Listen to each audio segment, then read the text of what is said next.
रुक जाती है। यानी इंसान चाहे कितना भी जिए, उसकी उम्र हमेशा 25 साल ही दिखेगी। वो कभी बूढ़ा नहीं होगा। लेकिन दिक्कत यह है कि 25 के बाद लोगों को जीने के लिए सिर्फ 1 साल और मिलता है। आगे जीने के लिए उन्हें अपना टाइम बढ़ाना पड़ता है, फिर चाहे वो काम करके हो, जुआ खेलकर या फिर चोरी करके। बस कलाई पर टाइम बढ़ना चाहिए, वरना जैसे ही टाइम 0 हुआ, इंसान की वही मौत हो जाएगी। कुल मिलाकर टाइम ही पैसा है और टाइम ही जिंदगी। विल एक आम आदमी है, उसके पास जीने के लिए 1 दिन से भी कम का टाइम बचा है। सामने खड़ी ये जवान औरत असल में 50 साल की है। वो विल की माँ है और उसका टाइम भी 3 दिन से कम बचा है। इसमें से आधा तो घर का किराया देने में चला जाएगा, 8 घंटे बिजली के बिल में, और ऊपर से लोन भी तो चुकाना है। लोन चुकाने के लिए माँ को लगातार 2 दिन कपड़े की फैक्ट्री में काम करना पड़ा। ऐसे में उसके पास बहुत कम टाइम बचा है। अब उसे जिंदा रहने के लिए विल की पार्ट टाइम जॉब के पैसों पर निर्भर रहना होगा। इसलिए दोनों ने तय किया कि 2 दिन बाद ठीक टाइम पर बस स्टैंड पर मिलेंगे। यही एक आम आदमी की मजबूरी है। जिंदा रहने के लिए विल को रोज भागकर काम पर जाना पड़ता है, सबसे सस्ती कॉफी पीनी पड़ती है और सबसे मुश्किल और थका देने वाला काम करना पड़ता है। लेकिन इसके बावजूद वो यहाँ के ज्यादातर लोगों की तरह अपनी जान बचाने के लिए संघर्ष कर रहा है। इतने खराब हालात में बार कई लोगों के लिए एक आसरा बन गया है। दिन भर की कड़ी मेहनत और लालची मालिकों से अपनी दिहाड़ी कटवाने के बाद विल बार पहुंचा। वहां उसे अपने दोस्त से पता चला कि बार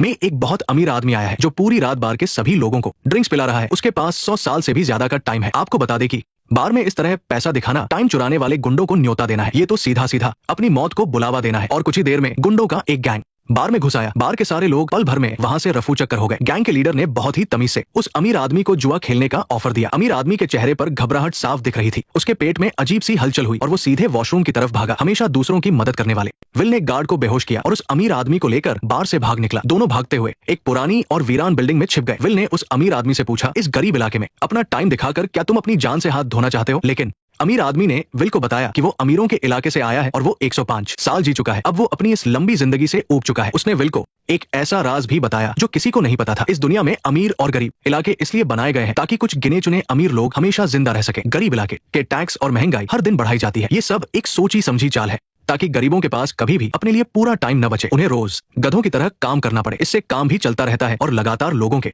मरने से आबादी भी कंट्रोल में रहती है। दुनिया में रिसोर्सेज वैसे ही कम है। अगर हर कोई अमर हो गया तो इस दुनिया में तबाही मच जाएगी। अमीर आदमी ये जानने के लिए बेताब था कि विल जैसा गरीब आदमी अगर उसके पास इतने सालों का टाइम आ जाए तो वो क्या करेगा। विल ने मजाक में कहा कि तब उसे बार बार अपनी घड़ी नहीं देखनी पड़ेगी। लेकिन फिर उसने बहुत ही सीरियस होकर अमीर आदमी से कहा, अगर मेरे पास इतना टाइम होता तो कसम से मैं उसका एक पल भी बर्बाद नहीं करता। दोनों बातें करते करते और शराब पीते हुए गहरी नींद में सो गए। अगले दिन जब विल की आंख खुली तो उसने आदत के मुताबिक अपना टाइम देखा। वो ये देखकर हैरान रह गया कि उसकी कलाई पर 116 साल का टाइम दिखा रहा था और वो अमीर आदमी वहां से गायब था। वो उठकर खिड़की के पास गया तो उसने देखा कि वो अमीर आदमी पुल के किनारे बैठा हुआ है। उस आदमी ने अपना सारा टाइम विल को दे दिया था और खुद आराम से अपने आखिरी पलों का इंतजार कर रहा था। उसकी धड़कन रुक गई और वो नदी में गिर गया। जब तक विल वहां पहुंचा तब तक उस अमीर आदमी की लाश ही बची थी। लेकिन विल ने सपने में भी नहीं सोचा था कि उसके ठीक ऊपर लगा एक छोटा सा सीसीटीवी कैमरा उसके लिए बहुत बड़ी मुसीबत खड़ी करने वाला है। उसी रात विल